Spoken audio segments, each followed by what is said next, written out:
Assalamualaikum warahmatullahi wabarakatuh. Kembali lagi bertemu dengan saya, Dana Rizky Adityana dari tim MGMP Seni Budaya. Kita akan melanjutkan eh, mata pelajaran seni budaya dengan materi yang lalu. Dimulai dari kita akan membahas pengertian seni dan unsur seni. Di sini ada peta konsep dari seni yang dibagi menjadi dua, pengertian seni dan konsep seni. Dilanjutkan dengan konsep seni dibagi lagi menjadi empat. Satu, ditinjau dari aspek fisik, ditinjau dari aspek isi, ditinjau dari aspek estetika, ditinjau dari aspek nilai. Selanjutnya, pengertian seni adalah seni pada mulanya berasal dari kata ars, itu bahasa Latin, bahasa dari Amerika sanalah. Atau di Inggris disebut juga dengan art, yang artinya kemahiran. Kemahiran di sini yaitu sejauh mana kita menguasai dan sejauh mana kita mengetahui apa yang akan kita hasilkan. Dalam hal ini bentuk karya seni ya. Yang kedua adalah, dalam bahasa tradisional Jawa, seni artinya rawit, yaitu pekerjaan yang rumit-rumit atau kecil. Nah, dalam pengertian ini, pekerjaan yang rumit atau kecil itu sesuatu hasil karya dengan hasil yang sedetail mungkin, mempunyai nilai daya lihat, daya serap, dan daya guna yang tinggi. Yang ketiga, pengertian seni dalam bahasa Sangsekerta, kata seni disebut cilpa sebagai kata sifat. Cilpa berarti berwarna, dan kata jadiannya, sucilpa, berarti dilengkapi dengan bentuk-bentuk yang indah atau dihiasi dengan indah. Nanti kita untuk sucilpa ini berarti masuknya ke nilai estetika. Yang selanjutnya, ada pengertian seni menurut beberapa tokoh. Kita bahas satu persatu. Tokoh yang pertama adalah Adiat Kartamiharja. Menurut Adiat Kartamiharja, seni adalah kegiatan rohani yang merefleksikan realitas dalam suatu karya yang bentuk dan isinya mempunyai untuk membangkitkan pengalaman dalam rohaninya penerimanya. Nah, artinya, suatu karya seni itu bisa diartikan sebuah pengalaman yang diaplikasikan ke dalam sebuah karya seni. Jadi, kalau seniman sudah mengalami hal-hal yang menurut dia bisa dituangkan ke dalam karyanya, dia tuangkan. Seperti seni lukis, seni patung, seni teater, seni tari, dan seni musik juga bisa. Oke. Yang kedua, menurut Ki Hajar Dewantara, seni adalah segala perbuatan manusia yang timbul dari perasaan dan sifat indah, sehingga menggerakkan jiwa perasaan manusia. Artinya, seni di sini timbul dari pembuatnya atau seniman dengan melalui suatu rasa yang menurut si seniman ini indah. Jadi bikin mood membuat karya seni. Oke ya. Selanjutnya, menurut Plato. Plato itu orang zaman dulu lah. Seni adalah hasil peniruan ala dari alam dengan segala seginya. Yang kedua, pandangan Plato ini menganggap bahwa suatu karya seni merupakan tiruan objek atau benda yang ada di alam atau karya yang sudah dibuat sebelumnya. Menurut Plato ini, seni adalah hasil penjiplakan dari apa yang si seniman itu lihat. Terbukti dengan hasil-hasil yang memang tertuang dalam sebuah karya seni. Misalkan satu lukisan membuat pemandangan sekitar. Nah, si senimannya ini berarti sudah melihat dong, sudah melihat bentuk gunung seperti apa, bentuk pepohonan seperti apa, sungai seperti apa, dan segala macam yang dilihatnya dituangkan di dalam satu bentuk lukisan. Nah, berarti kan itu benar, berarti menurut si Plato ini, seni adalah hasil dari peniruan, dalam hal ini alam. Ada juga seorang seniman patung setelah melihat burung atau binatang yang dia lihat, oh gajah atau misalkan harimau bisa dibikin patung, makanya dia bikin. Berarti sama juga dengan hal yang si Plato bilang eh, menjiplak atau peniruan dari alam, ya. Si Plato ini juga eh, berpendapat bahwa apa yang dilihat, apa yang dialami itu bisa menjadi sebuah karya seni. Nah, yang terakhir, menurut Ida Herawati, dia bilang ini tahun 1999. Dari beberapa pengertian tersebut, dapat dirangkum bahwa seni adalah segala kegiatan manusia untuk berkomunikasikan pengalaman batinnya pada orang lain yang divisualisasikan dalam tata susunan yang indah dan menarik sehingga dapat menimbulkan kesan rasa senang atau puas bagi yang menghayatinya. Nah, rangkuman dari ketiga ahli di bidangnya tentang seni dirangkum sama Ibu Ida Herawati ini bahwa sebuah hasil karya seni itu merupakan eh, kegiatan yang bisa mengkomunikasikan pengalaman batin si senimannya itu sendiri. Misal, dia akan menyampaikan bahwa sebuah danau itu sangat indah, tetapi si seniman ini tidak ingin apapun yang dialami, apapun yang dilihatnya menjadi sia-sia dan tidak terabadikan. Maka dibuatlah sebuah lukisan danau yang si seniman itu lihat. Dan hasilnya dipertontonkan kepada masyarakat luas atau halayak ramai supaya si penikmat ini atau si penglihat ini bisa tahu, oh di sana tuh ada danau yang sangat indah ini.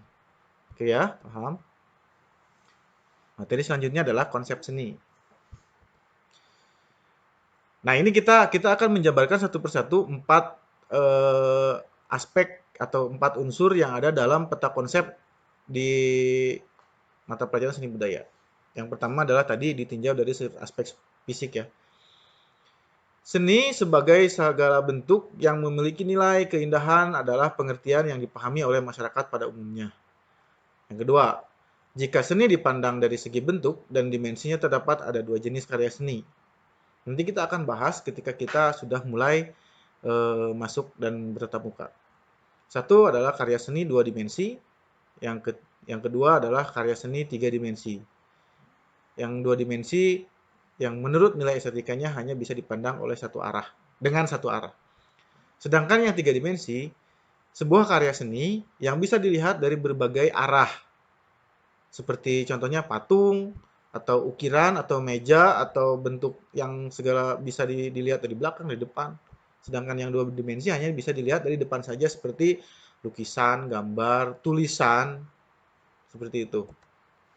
Yang kedua adalah ditinjau dari aspek isi. Karya seni yang diciptakan oleh manusia wujudnya terdiri atas tiga komponen, yaitu gagasan, yang kedua wujud, yang ketiga isi atau arti. Kita jelaskan satu, gagasan. Sebelum manusia membuat sebuah karya, itu akan berpikir dan akan mencari ide apa yang akan kita buat. Nah, di sini gagasan ini sangat penting. Walaupun memang sebuah ide tidak bisa datang tiba-tiba. Yang kedua, setelah gagasannya ada atau idenya ada, barulah kita bergerak untuk mewujudkan ide dan gagasan tersebut. Contoh, kita sudah berpikir bikin suatu patung ikan. Ikan apa yang akan kita bikin? Ikan mas misal. Setelah kita berpikir detailnya seperti apa ikan, dibayangkan, dilihat, dan melihat secara nyata ikan itu tersebut itu, maka kita akan mulai bergerak mencari bahan, mencari alat, dan mengaplikasikan atau mewujudkan apa yang kita sudah idekan, yaitu ikan tadi, dengan cara mewujudkan dan merealisasikannya menjadi bentuk sebuah replika ikan. Yang ketiga, isi atau arti ini. Setelah gagasannya ada, kita melakukan perwujudan atau melakukan realisasi dari gagasan itu, kita harus tahu makna apa yang kita bikin nih. Isinya apa? Atau artinya apa nih? Artinya, dari dua aspek di atas, kita harus memberikan pesan yang yang membuat si penikmat atau si pelihat itu menjadi mengerti, oh bahwa ikan tuh seperti ini dan sifat ikan tuh seperti ini. Nah, isinya seperti itu. Paham ya? Mudah-mudahan paham dan dapat dimengerti. Yang ketiga, ditinjau dari aspek estetika. Nah, pertimbangan estetika dalam pengolahan rupa setidaknya dapat didekati melalui satu, pemahaman karya sebagai objek estetik. Yang kedua, pemahaman terhadap manusia sebagai subjek yang mengamati atau menciptakan karya estetika. Nah, estetika di sini adalah nilai keindahan dari sebuah karya seni. Kita harus paham karya sebagai sebuah karya itu harus mempunyai nilai estetika atau keindahan. Kalau tidak indah, ngapain dibuat itu? Yang abstrak saja bisa dilihat secara indah dan bisa dinikmati. Nah, yang kedua, pemahaman terhadap manusia sebagai subjek yang mengamati atau menciptakan karya yang estetika. Ini si pembuat dan si penikmat ini, pelihat, bisa mengerti atau tidak. Ini tuh maksudnya tujuannya apa nih gitu. Ini indah nggak? Ada segi indahnya nggak? Dan pasti harus ada. Yang ketiga, kondisi yang ada berkaitan dengan seni dapat menimbulkan pandangan dan perbedaan tentang keindahan yang kemudian melahirkan dua teori, yaitu teori objektif dan teori subjektif. Kalau masalah ini harus kita praktekkan. Nanti ya, setelah kita tatap muka. Nah, yang sekarang yang terakhir yaitu ditinjau dari aspek nilai. Menurut R.S. Titus, karya seni memiliki 3 nilai. Nilai pakai, nilai kisah, dan nilai formal. 1. Nilai pakai. Sebuah karya seni itu bisa dipakai atau tidak dalam keseharian kehidupan kita. Bermanfaat atau tidak, atau hanya bisa dilihat saja. Nah, yang kedua, nilai kisah. Si pembuat ini mempunyai kisah apa sehingga membuat suatu karya seni sedemikian rupa yang bisa kita lihat. Itu maksudnya apa sih kita melihat patung ini? Kita harus tahu sejarahnya patung ini, dibuatnya oleh siapa, dan si pembuatnya itu pernah mengalami apa. Itu mungkin. Yang terakhir, nilai formal. Nilai formal itu, ini tuh ada artinya atau tidak? Kita harus tahu nih, kita harus bertanya kepada kalau misalkan ada si pembuat, kalau tidak ada, kalau di museum itu ada kurator museum itu yaitu si penjelas sebuah karya seni. Ya, paham ya? Mudah-mudahan bisa dimengerti. Sebagai pegangan, untuk memahami nilai-nilai estetika yang dipergunakan dalam karya seni terdapat nilai baku estetika terdiri absolutisme, anarki, dan relatisme. Sama. Satu penjelasan absolutisme kita harus menggunakan sebuah karya seni. Yang kedua, anarkisme atau anarki itu juga kita harus membuat suatu praktek atau suatu penelitian di sebuah karya seni. Yang ketiga, relativisme. Sama, kita harus praktek juga. Makanya mudah-mudahan keadaan cepat pulih biar kita bisa ketemu dan kita bisa bikin apapun karya seni yang dinilai kita bisa buat. Oke?